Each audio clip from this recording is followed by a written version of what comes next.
आकाशवाणी पटना है। अब आप अभिषेक दास से प्रादेशिक समाचार सुनिए। पहले मुख्य समाचार।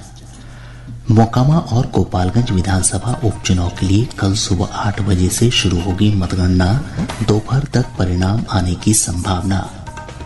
निर्वाचन आयोग ने मुजफ्फरपुर जिले की कुटनी विधानसभा उपचुनाव कार्यक्रम की घोषणा की। 5 दिसंबर को मतदान और 8 दिसंबर को होगी मतों की गिनती। पटना के दानापुर सेना भर्ती कार्यालय में 1 से 14 दिसंबर तक थल सेना में अग्निवीरों की बहाली के लिए भर्ती रैली का आयोजन किया जाएगा। और विश्व प्रसिद्ध सोनपुर मेला कल से शुरू हो रहा है। अब समाचार विस्तार से। गोपालगंज और मोकामा विधानसभा उपचुनाव के लिए मतगणना कल होगी। मुख्य निर्वाचन पदाधिकारी HR श्रीनिवास ने बताया कि मतगणना को लेकर सभी तैयारियां पूरी कर ली गई हैं। सुरक्षा के व्यापक प्रबंध किए गए हैं। मतों की गिनती का काम सुबह 8 बजे से शुरू होगा। दोपहर तक परिणाम आने की संभावना है। हमारी संवाददाता ने बताया कि मोकामा विधानसभा उपचुनाव की मतगणना पटना स्थित आर्यभट्ट ज्ञान विश्वविद्यालय में होगी। मतगणना 14 टेबल पर होगी। इसके लिए 50 कर्मियों की प्रतिनियुक्ति की गई है। इसमें 16 मतगणना पर्यवेक्षक, 16 मतगणना सहायक और 18 मतगणना माइक्रो ऑब्जर्वर शामिल हैं। 6 कर्मियों को सुरक्षित रखा गया है। पूरी प्रक्रिया की वीडियोग्राफी करवाई जाएगी। मतदान केंद्र पर दंडाधिकारियों और पुलिस पदाधिकारियों की तैनाती कर दी गई है। समाचार कक्ष से मैं कामिनी ठाकुर। गोपालगंज से हमारे संवाददाता ने बताया कि विधानसभा उपचुनाव की मतगणना थावे स्थित डाइट स्कूल में होगी। मतगणना के लिए 14 टेबल बनाए गए हैं, जहां 24 राउंड में मतगणना की जाएगी। सबसे पहले बैलेट पेपर की काउंटिंग होगी। गोपालगंज डीएम डॉक्टर नौल किशोर चौधरी ने बताया कि मतगणना केंद्र पर सुरक्षा के व्यापक प्रबंध किए गए हैं। दंडाधिकारी, पुलिस बल और केंद्रीय सुरक्षा बलों को तैनात किया गया है। मतगणना केंद्र परिसर में CCTV कैमरे भी लगाए गए हैं। वहीं मतगणना हॉल के बाहर ड्रोन कैमरे से निगरानी की जाएगी। बिना इजाजत जुलूस निकालने पर भी पूर्ण प्रतिबंध होगा। आकाशवाणी समाचार के लिए गोपालगंज से मदेश तिवारी।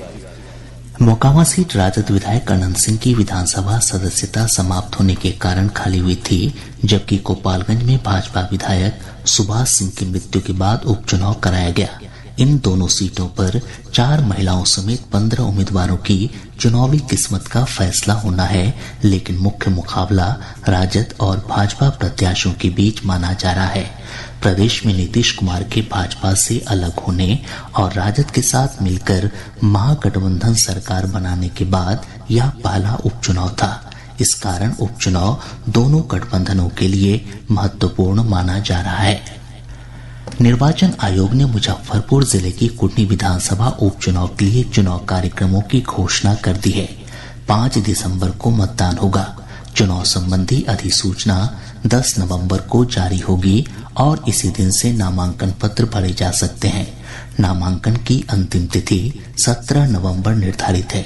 नामांकन पत्रों की जांच 18 नवंबर को होगी, जबकि प्रत्याशी 21 नवंबर तक नामांकन पत्र वापस ले सकते हैं।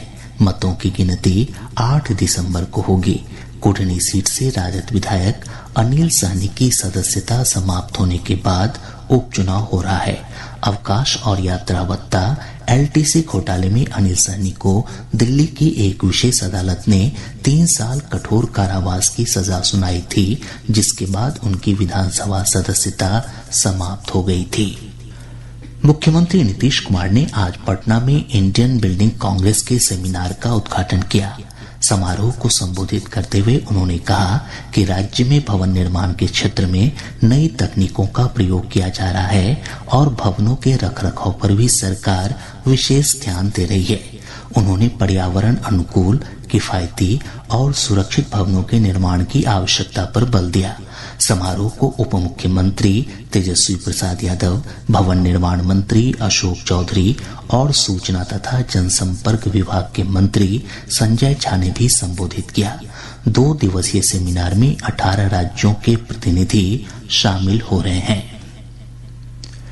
पटना के दानापुर सेना भर्ती कार्यालय में 1 से 14 दिसंबर तक थल सेना में अग्निवीरों की बहाली के लिए भर्ती रैली का आयोजन किया जाएगा। जारी विज्ञप्ति के अनुसार 1 से 13 दिसंबर तक 7 जिलों गोपालगंज, वैशाली, सारण, पटना, सिवान, बक्सर और भोजपुर के अभ्यर्थियों के लिए रैली होगी। वहीं 14 दिसंबर को बिहार और झारखंड के सभी जिलों की महिला अभ्यर्थियों के लिए भर्ती रैली का आयोजन किया जाएगा।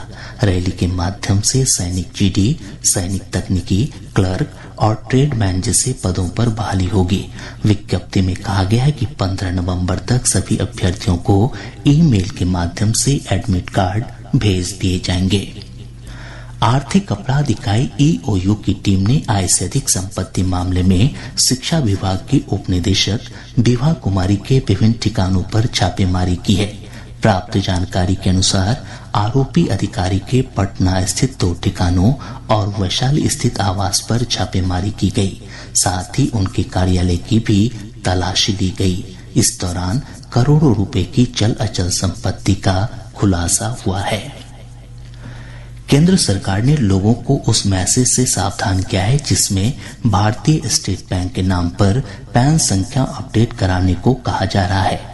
इस मैसेज में कहा गया है कि पैन संख्या अपडेट नहीं कराने पर लोगों के बैंक खाते ब्लॉक कर दिए जाएंगे।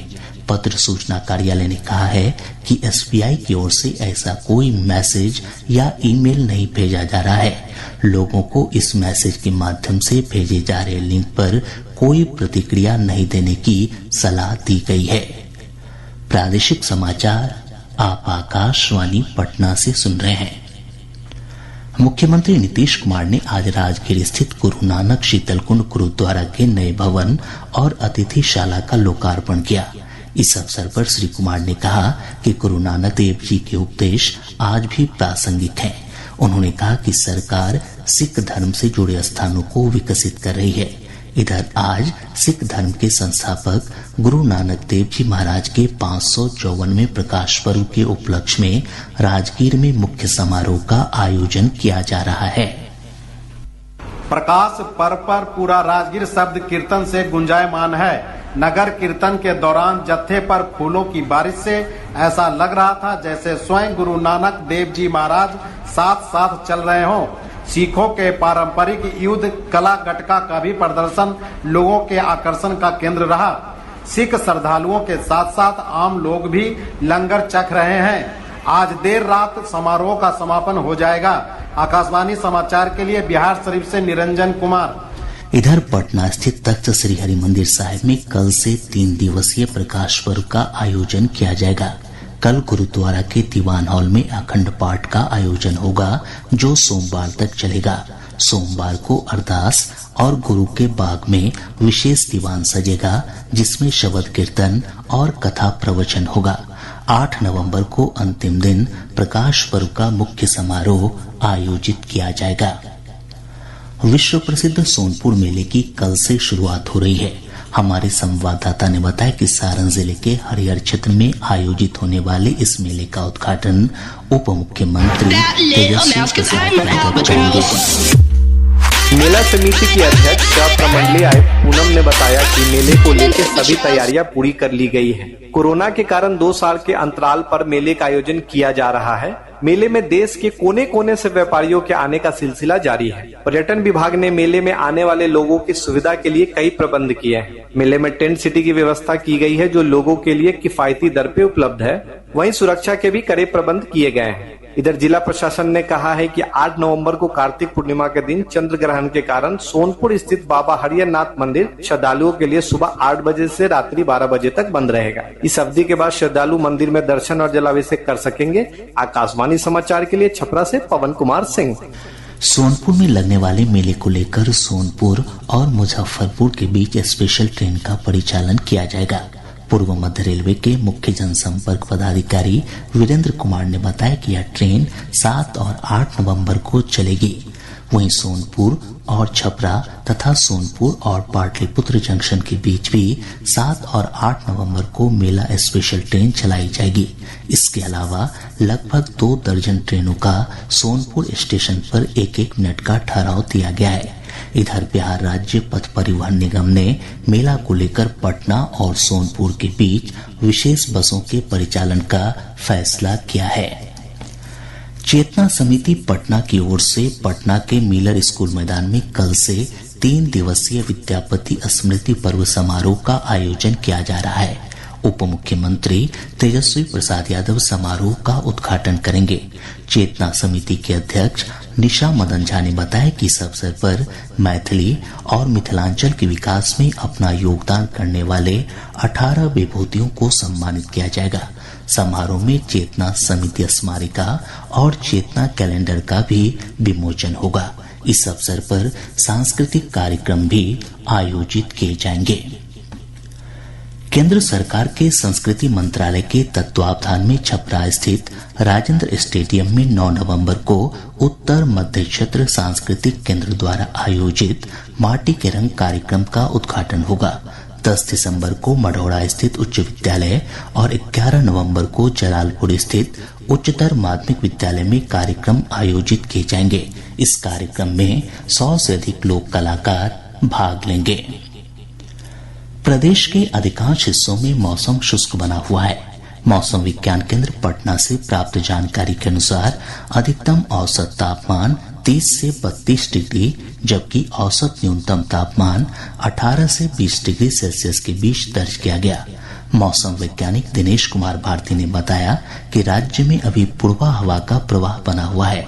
इसके चलते अगले 5 दिनों तक दिन और रात के तापमान में कोई खास परिवर्तन नहीं होगा। आज के प्राप्त संख्यात्मक मॉडल एवं अन्य मौसमीय विश्लेषण के आधार पर ज्ञात होता है कि प्रदेश भर में पूर्वैया हवा का प्रवाह सतह से 1.5 किलोमीटर ऊपर तक बना हुआ है, जिनकी गति लगभग 4 से 5 किलोमीटर प्रति घंटे की है। अगले 5 दिनों के दौरान प्रदेश का मौसम शुष्क एवं आसमान मुख्यतः साफ रहने की संभावना है। दिन एवं रात के तापमान में अगले 5 दिनों के दौरान कोई बड़ी बदलाव नहीं होगी। मधेपुरा जिले के कुमारखंड में 2 मोटरसाइकिल की आमने सामने की टक्कर में 2 युवकों की मौत हो गई। वहीं भोजपुर जिले के नारायणपुर थाना क्षेत्र के बनोली चवरिया गांव के पास एक डंपर की चपेट में आने से मोटरसाइकिल सवार 2 युवकों की मृत्यु हो गई। बेगूसराय स्टेशन पर गुवाहाटी दिल्ली राजधानी एक्सप्रेस से जीआरपी ने सेना के एक जवान को शराब के नशे में गिरफ्तार किया है। खगड़िया के गौशाला मेला परिसर में अवैध रूप से वाहन पार्किंग करने के आरोप में 3 लोगों को गिरफ्तार किया गया है। बेगूसराय जिले के वीरपुर थाना क्षेत्र में पिछले दिनों एक सीएसपी संचालक से हुई लूट के मामले में पुलिस ने 4 अपराधियों को हथियार और रुपए के साथ गिरफ्तार किया है। मुंगेर जिले के कासिम बाजार थाना क्षेत्र से पुलिस ने एक युवक को शराब और कारतूस के साथ गिरफ्तार किया है।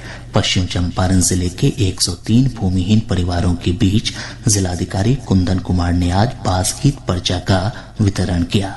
शेखपुरा जिले के मध्य विद्यालय करंडे में बिहार शिक्षा परियोजना परिषद द्वारा आज से पूर्ण दृष्टिबाधित बच्चों के लिए विशेष कौशल विकास कार्यक्रम की शुरुआत की गई। रोगों की निगरानी और महामारी प्रबंधन के लिए सुपौल जिले को राज्य भर में 3रा स्थान प्राप्त हुआ है। और अब अंत में मुख्य समाचार एक बार फिर। मोकामा और गोपालगंज विधानसभा उपचुनाव के लिए कल सुबह 8 बजे से शुरू होगी मतगणना, दोपहर तक परिणाम आने की संभावना। निर्वाचन आयोग ने मुजफ्फरपुर जिले की कुढ़नी विधानसभा उपचुनाव कार्यक्रम की घोषणा की। 5 दिसंबर को मतदान और 8 दिसंबर को होगी मतों की गिनती। पटना के दानापुर सेना भर्ती कार्यालय में 1 से 14 दिसंबर तक थल सेना में अग्निवीरों की बहाली के लिए भर्ती रैली का आयोजन किया जाएगा। और विश्व प्रसिद्ध सोनपुर मेला कल से शुरू हो रहा है। इसके साथ ही आकाशवाणी पटना से प्रसारित प्रादेशिक समाचार का ये अंक समाप्त हुआ।